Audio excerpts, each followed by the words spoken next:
Hello दोस्तों, नमस्कार दोस्तों। आज की वीडियो में एक बहुत ही इम्पोर्टेंट कॉन्सेप्ट के बारे में बात करेंगे। देखिए, डेविएशन के बारे में आप लोग थोड़ा बहुत जानते होंगे। देखिए, डेविएशन एक ऐसा कॉन्सेप्ट है, ऐसा टॉपिक है जो किसी भी बड़े बड़े कैलकुलेटिव सवाल को आसान बना देता है, कैलकुलेशन को आसान बना देता है।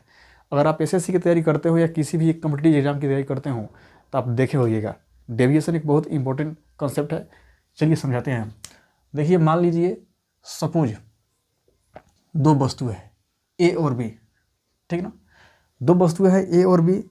अब ए को बेचा जा रहा है तो मान लीजिए ए का पहले मूल्य समझिए, मूल्य कितना है, कॉस्ट कितना है, 800 है मान लेते हैं, और बी का कॉस्ट है हमारा 300 मान लेते हैं, ठीक ना।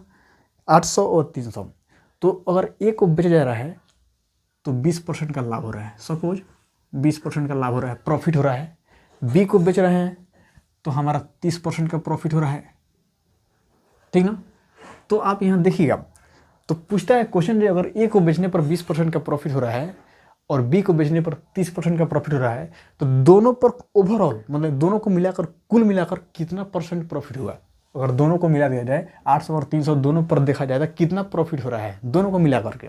डेविएशन का मतलब होता है प्लस, बीच में प्लस होता है, दोनों को मिलाकर कितना ओवरऑल मतलब प्रॉफिट होगा। तो इसी को निकालने के लिए हम डेविएशन का उपयोग करते हैं। अब देखिए, इससे पहले एक और बात समझिए।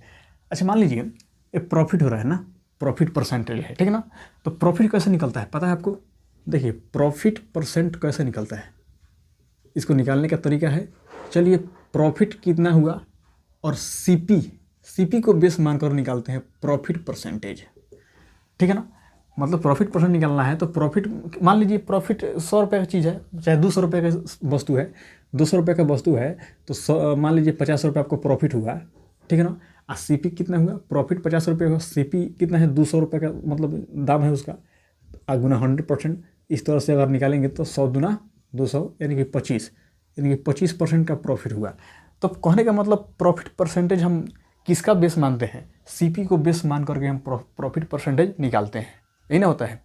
तो ठीक उसी प्रकार देखिए, डेविएशन निकालने के लिए आप ये देखिए जो किसका परसेंट दिया है, मतलब बेचने पर 20% का लाभ हो रहा है, प्रॉफिट परसेंट दिया है, प्रॉफिट परसेंट दिया है कि 20% 30% लाभ हो रहा है। तो आप क्या कीजिए, तो प्रॉफिट परसेंटेज हम सीपी का बेस निकालते हैं, सीपी को बेस मानकर निकालते हैं। तो सीपी का बेस मानकर निकालते हैं तो सीपी का रेशियो लेते हैं, ठीक है ना, पूरा वैल्यू नहीं लेते हैं। जैसे 800 और 300 यहाँ दिया है तो इसका पूरा वैल्यू नहीं लेंगे, इसका हम सीपी का रेशियो ले लेंगे, ठीक है ना। तो रेशियो लेंगे तो क्या करेंगे, कट जाएगा ना। तो यानी कि 8:3 बचता है, यही ना बचा। तो आप समझिए कि प्रॉफिट परसेंटेज दे रहा है तो हम सीपी को बेस मानकर निकालते हैं और सीपी का हम रेशियो ही लेंगे, यहाँ पूरा वैल्यू नहीं लेंगे, 800 और 300 नहीं लेंगे, केवल हम रेशियो लेते हैं, ठीक है ना। उसी से काम चल जाता है। अब देखिए, तो अब निकालने का यही तरीका है कि मान लीजिए 8 यूनिट जो दाम है किसी चीज़ का, उस पर 20% का लाभ हो रहा है, और 3 यूनिट दाम है दूसरे चीज़ का, उस पर 30% लाभ हो रहा है। तो दोनों को मिलाकर कितना ओवरऑल लाभ हो जाएगा, देखिए कैसे निकलेगा। देखिए, एक होता है वेटेड एवरेज, उसको डायरेक्ट गुना करके बताते हैं पहले। देखिए, डायरेक्ट आप गुना कर लीजिए, इसमें इसको गुना कर लीजिए, ठीक ना। जैसे 8 दूना 16, 160, और फिर 30 3 90, और जोड़ दीजिए 90। अब बटा देखिए, 8 और 3 जोड़ करके बट्टा कर देते हैं, ठीक ना। इतना ही परसेंट हुआ ओवरऑल मिला करके। तो कितना हो जाएगा, 160 और 90 250, और बटा 11%। तो इतना ही ओवरऑल दोनों को मिला दिया जाए तो इतना ही परसेंटेज क्या हुआ, प्रॉफिट हुआ दोनों को मिलाने के बाद, ठीक ना। तो ये तो रहा कि डायरेक्ट गुना करते हैं। अगर आसान होता है तो, आसान का मतलब क्या होता है, जैसे यहाँ दशमलव में कोई प्रॉफिट ना दे, जैसे 30.29 दे दे, या मतलब कहने का मतलब अगर आसान कैलकुलेशन है तो हम डायरेक्ट गुना करके इससे भाग दे देते हैं। अगर मान लीजिए थोड़ा कैलकुलेटिव हो तो क्या करेंगे, उसके लिए बताते हैं। देखिए, इसी में बताते हैं, इसी हम मतलब इसी एग्जाम्पल पर। तो क्या करते हैं, एक बात और समझिए। जैसे मान लीजिए एक चीज़ ए है और दूसरा बी है। अब इसका सीपी कुछ और होगा, इसका सीपी कुछ और होगा, कॉस्ट प्राइस अलग अलग होगा। चलिए, इस पर हमको 20% का लाभ हो रहा है, और फिर दूसरा चीज़ बेचने पर इस पर भी 20% का लाभ हो रहा है। तो दोनों को अगर मिला दिया जाए A + B, तो दोनों पर भी 20% का लाभ होगा। एक कॉन्सेप्ट समझ लीजिएगा।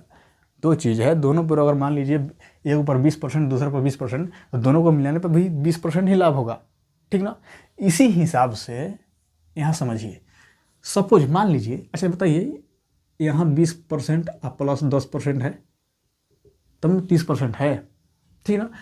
तो सोचिए अगर यहाँ 20% लाभ हुआ, यहाँ 20% लाभ हुआ, तो ओवरऑल दोनों को मिला करके, यहाँ देखिए दोनों को मिला करके 20% था, तो दोनों को मिला करके मान लीजिए 20% ओवरऑल लाभ होगा, मान लीजिए, ठीक ना।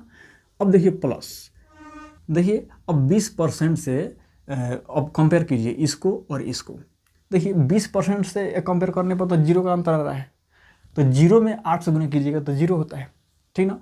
अब देखिए यहाँ 20% है, यहाँ 10% एक्स्ट्रा है, ज़्यादा है, तो 10% से 3 गुना करेंगे तो 10 × 30%, और इसको क्या करेंगे, दोनों में बांट देंगे, 8 × 3 = 11, बटा कर देंगे, केक कटेगा तो दोनों में बटेगा, सब में बटेगा। तो यहाँ देखिए कि अब क्या कीजिए कि अब बटा जो सिंपली कर दीजिए, जैसे 11 × 22 220%, अब प्लस 30%, अब बटा 11, तो कितना हो जाएगा 250, अब बटा 11%। देखिए इस तरह भी सेम आ गया 250 बटा 11%।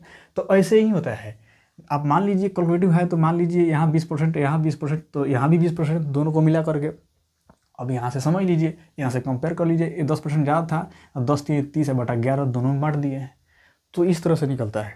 आई होप कि समझ में आया होगा। तो डेविएशन एक ऐसा कॉन्सेप्ट है जो काफ़ी आसान बना देता है। आई होप कि आपको समझ में आया होगा। Thank you very much.